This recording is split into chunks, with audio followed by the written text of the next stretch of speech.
Everyone, कैसे हैं आप सभी लोग। आई होप आप सभी लोग मस्त होंगे। दोस्तों आज हम आप सभी के लिए आरपीएफ कांस्टेबल और आरपीएफ एसआई के लिए वेरी मोस्ट इम्पोर्टेंट ये सेशन लेके आए हैं। दोस्तों ये टॉपिक वाइज सेशन है जो कि एग्जाम के पॉइंट से बहुत ही ज़्यादा इंपॉर्टेंट है। दोस्तों आज आज के सेशन में हम वो प्रमुख टॉपिक आपको कवर करवाने की कोशिश करेंगे जो कि एग्जाम के पॉइंट से वेरी मोस्ट इम्पोर्टेंट है और हर एक एग्जाम में इन टॉपिकों से क्वेश्चन पूछे जाते हैं।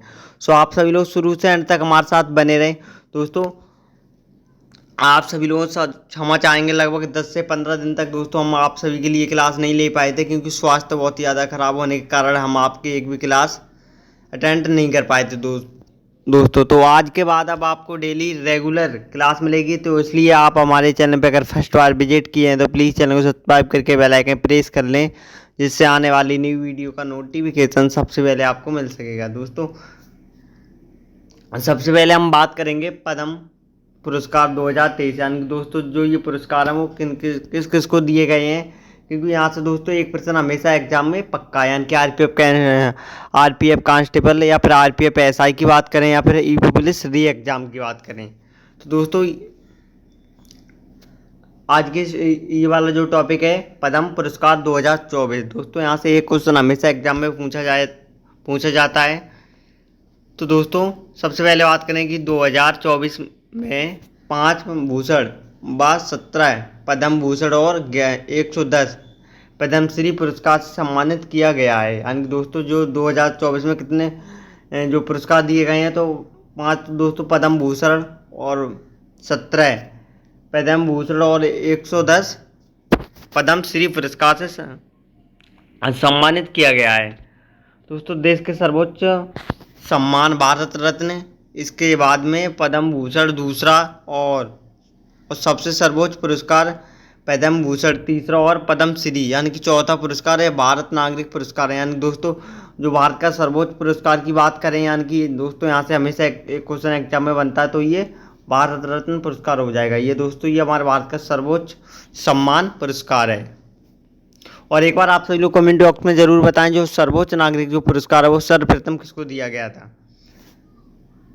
ये दोस्तों तो ये 5 ये पुरस्कार दिए गए हैं किसको, पद्म भूषण विजेता। यानी दोस्तों ये 2024 में ये विजेता कौन है, तो ये बैजी माता माली कला के क्षेत्र में दोस्तों दिया गया है। ये तमिलनाडु की हैं।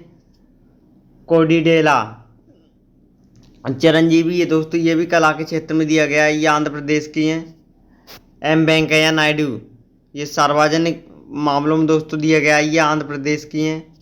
बिंदेश्वर पाठक, ये सामाजिक कार्यों के लिए दोस्तों इनको दिया गया है, ये कहाँ के रहने वाले हैं, बिहार के हैं। पद्म सुभूषण, ये दोस्तों ये कला के क्षेत्र में इनको दिया गया है और ये तमिलनाडु के हैं। तो दोस्तों ये एग्जाम का पॉइंट से इम्पोर्टेंट क्वेश्चन है, इनके बारे में आप सभी लोग डिस्कस कर लीजिएगा। दोस्तों आप बिल्कुल भी टेंशन ना लें, डिस्क्रिप्शन में मैंने टेलीग्राम का लिंक दिया है, उसे आप सभी लोग ज्वाइन कर लीजिएगा। वहाँ पर आपको फ्री ऑफ कॉस्ट जो इसकी पीडीएफ है वो प्रोवाइड करा दी जाएगी। दोस्तों ये ऐसे पद्म भूषण विजेता दोस्तों ये कौन है, केरल, महाराष्ट्र, पश्चिम बंगाल, कर्नाटक, ताइवान और महाराष्ट्र। दोस्तों इन सभी को आप सभी लोग अच्छे से देख लीजिएगा। अगला क्वेश्चन रहेगा दोस्तों, ये मोस्ट इम्पोर्टेंट है कि नदियों के किनारे बसे हुए भारत के प्रमुख नगर। दोस्तों यहाँ से हमेशा आप सभी लोग मान के चलिए 1 से 2 क्वेश्चन हमेशा एग्जाम में बनता है, चाहे आप आरपीएफ कांस्टेबल की बात करें या फिर आरपीएफ एसआई या फिर यूपी पुलिस री एग्जाम के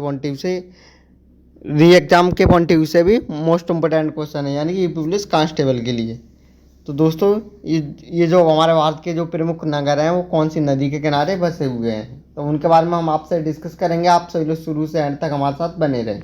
यहीं पर दोस्तों अगर हम आगरा की बात करें, जो आगरा नगर है तो ये यमुना नदी के किनारे बसा हुआ है। बद्रीनाथ या अलकनंदा नदी के किनारे, इलाहाबाद जिसको प्रयागराज के नाम से भी जाना जाता है, ये गंगा और यमुना यानी कि इन तीनों के संगम पर बसा हुआ है क्या, प्रयागराज। दोस्तों यहीं पर हम दिल्ली की बात करें, ये भी एक प्रमुख नगर है हमारे भारत का, तो ये यमुना नदी के किनारे।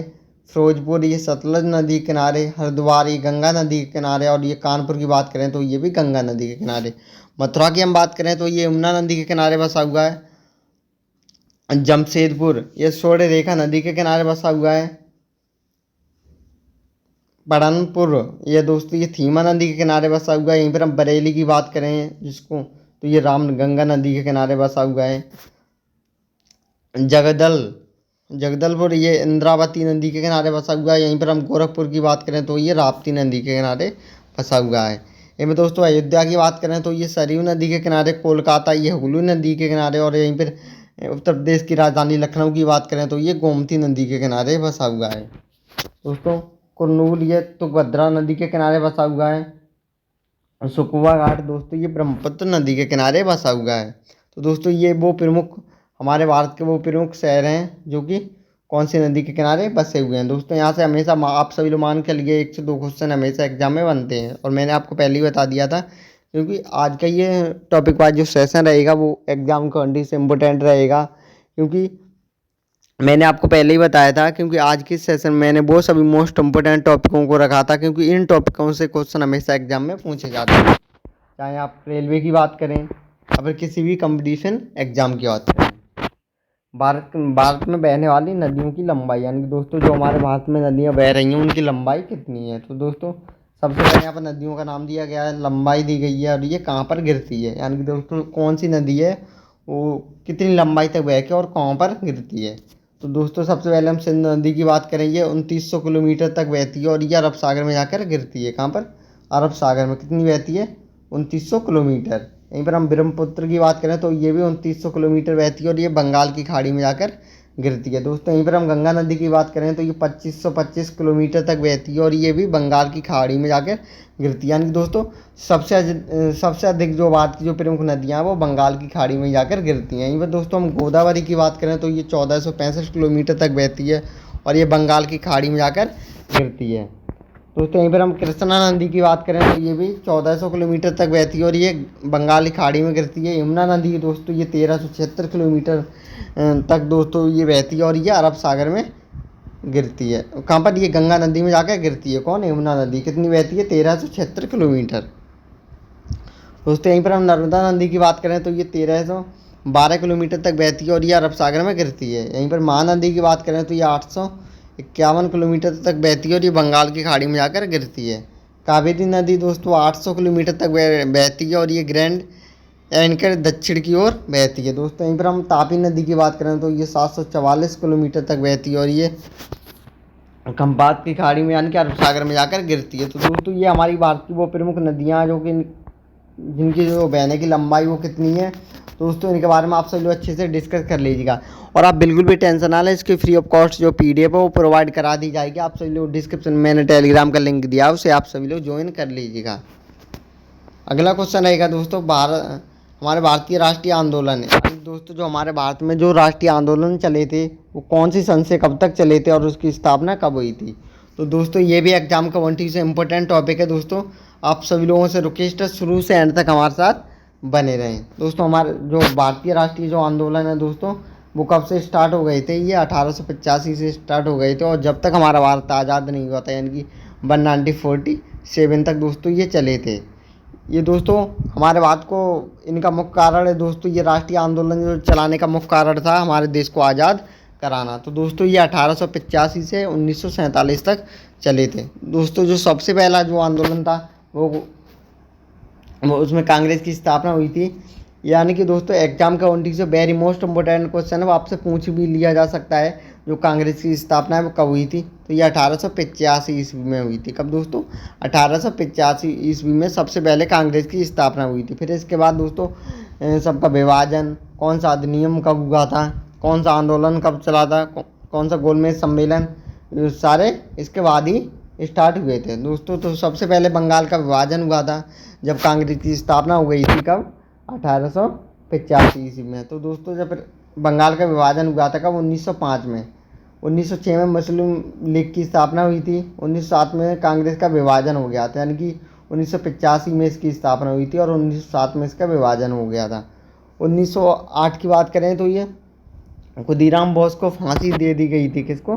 खुदीराम बोस को। 1909 की बात करें तो ये गालोमेटो सुधार अधिनियम हुआ था। 1913 में गदर आंदोलन हुआ था। आप सही लोग देख लीजिएगा, ये प्रमुख वो मुख्य आंदोलन है जो कि एग्जाम में पूछे जाते हैं। इनमें दोस्तों गांधी जी का भारत आगमन कब हुआ था? ये दोस्तों 1915 में हुआ था।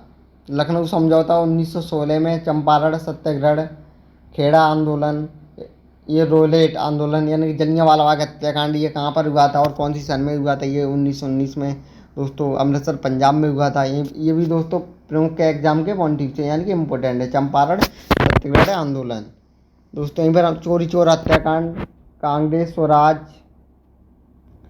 पार्टी, यानी दोस्तों ये वो प्रमुख आंदोलन है जो कि एग्जाम का पॉइंट से इम्पोर्टेंट है। तो आप सभी लोग इनके बारे में अच्छे से रिवीजन कर लीजिएगा, क्योंकि दोस्तों ये आरपीएफ कांस्टेबल, आरपीएफ एसआई एवं यूपी पुलिस री एग्ज़ाम के लिए मोस्ट इम्पोर्टेंट ये टॉपिक है। अगले क्वेश्चन की अगले टॉपिक की हम बात करेंगे दोस्तों, ये भी एग्जाम के पॉइंट से इम्पोर्टेंट है कि भारतीय राष्ट्रीय आंदोलन दोस्तों जो मैंने आपको बताया था ये कब से, ये 1885 से दोस्तों। कम 1885 में कांग्रेस की स्थापना हो गई थी, उसके बाद दोस्तों आंदोलन होना स्टार्ट हो गया था और ये कब तक चले थे? ये 1947 तक। तो राष्ट्रीय आंदोलन का विकास 3 चरणों में हुआ था। प्रथम चरण था उदारवादी, ये कब से कब तक चला था? तो ये 1885 से 1905 ईस्वी तक चला था। कौन सा? प्रथम चरण उदारवादी। दोस्तों हम यहीं पर दूसरे चरण की बात करें तो ये उग्रवादी राष्ट्रीय चरण था और दोस्तों ये 1905 से 1919 तक ये चला था। कौन? द्वितीय चरण है और इसका क्या नाम था दोस्तों? उग्रवादी चरण। दोस्तों यहीं पर हम तीसरे चरण की बात करें तो दोस्तों ये 1919 से 1947 ईस्वी तक चला था और इसका नाम क्या दिया गया था? गांधीवादी चरण। तो दोस्तों ये प्रमुख वो मुख्य चरण थे जो कि भारतीय राष्ट्रीय आंदोलन 1885 से 1847 ईस्वी तक चलाए गए, 1947 ईस्वी तक चलाए गए थे। दोस्तों ये प्रमुख पुरस्कार की हम बात करें, ये भी एग्जाम के पॉइंट से इम्पोर्टेंट है। तो ये ऑस्कर अवार्ड की स्थापना कब हुई थी? तो ये 1929 में हुई थी। कब? ऑस्कर अवार्ड है वो 1929 ईस्वी में इसकी स्थापना हुई थी। भारत रत्न की स्थापना कब हुई थी? तो ये 1954 ईस्वी में। ये हमारे भारत का सर्वोच्च नागरिक पुरस्कार है। कौन सा? भारत रत्न। अगला है दोस्तों ज्ञानपीठ पुरस्कार की जो स्थापना वो कब हुई थी, यानी कि जो ज्ञानपीठ जो पुरस्कार है उसकी स्थापना कब हुई थी? तो ये 1961 में हुई थी। कब? 1961 में ज्ञानपीठ पुरस्कार की स्थापना हुई थी। गांधी शांति पुरस्कार की स्थापना दोस्तों 1995 ईस्वी में हुई थी। यहीं पर हम द्रोणाचार्य पुरस्कार की बात करें तो ये 1985 ईस्वी में। मैन बुक पुरस्कार की स्थापना दोस्तों ये 1969 में। तो दोस्तों ये वो मुख्य इम्पोर्टेंट दोस्तों जो ये पुरस्कार हैं जो कि हर एक एग्जाम में पूछे जाते हैं। तो अर्जुन पुरस्कार की हम बात करें तो ये 1961 में इसकी स्थापना हुई थी। कब? 1961 ईस्वी में। पुलित्जर पुरस्कार की स्थापना दोस्तों 1917 में। व्यास सम्मान की स्थापना दोस्तों या फिर इसकी शुरुआत कब हुई थी? तो ये 1992 ईस्वी में हुई थी। एवं दोस्तों कलिंग पुरस्कार की बात करें तो ये दोस्तों 1952 में इसकी स्थापना हुई थी। दोस्तों ये वो प्रमुख अवार्ड यानी कि जो पुरस्कार थे जिनकी स्थापना इन सन में हुई थी। तो एक बार आप सभी लोग हमें कमेंट बॉक्स में ज़रूर बताएं कि आज का ये सेशन आप सभी लोगों को कैसा लगा। अगर सेशन अच्छा लगा हो तो सेशन को लाइक और शेयर ज़रूर कर दीजिएगा और अगर आपने हमारे चैनल पे फर्स्ट बार विजिट किया है तो प्लीज़ चैनल को सब्सक्राइब करके बेल आइकन प्रेस कर लें, जिससे आने वाली न्यू वीडियो का नोटिफिकेशन सबसे पहले आपको मिल सकेगा। दोस्तों आप बिल्कुल भी टेंशन ना लें, अब आपको डेली रेगुलर क्लास मिलेंगी, क्योंकि मैंने आपको पहले ही बताया था स्वास्थ्य ज़्यादा खराब होने के कारण हम आपको रेगुलर क्लास को प्रोवाइड नहीं करवा पाए थे, बट आपको अब रेगुलर क्लास मिलेगी और विद PDF के साथ। इसका आपको कोई भी कॉस्ट देना नहीं पड़ेगा। तो डिस्क्रिप्शन में आपको टेलीग्राम का लिंक दिया, उसे आप सभी लोग ज्वाइन कर लीजिएगा, वहाँ पर आपको इसका टेलीग्राम का लिंक मिलेगा। जैसे ही आप सभी लोग ज्वाइन कर लेंगे वहाँ पर इसको ये जो फ्री ऑफ कॉस्ट जो PDF है वो प्रोवाइड करा दी जाएगी। तो दोस्तों वीडियो को लाइक और शेयर ज़रूर कर दीजिएगा और अगर आपने चैनल पर फर्स्ट बार विजिट किया तो प्लीज़ चैनल को सब्सक्राइब करके बेल आइकन प्रेस कर लें, जिससे आने वाली न्यू वीडियो का नोटिफिकेशन सबसे पहले आपको मिल सकेगा। दोस्तों मिलते हैं एक न्यू वीडियो में, तब तक के लिए जय हिंद, जय भारत।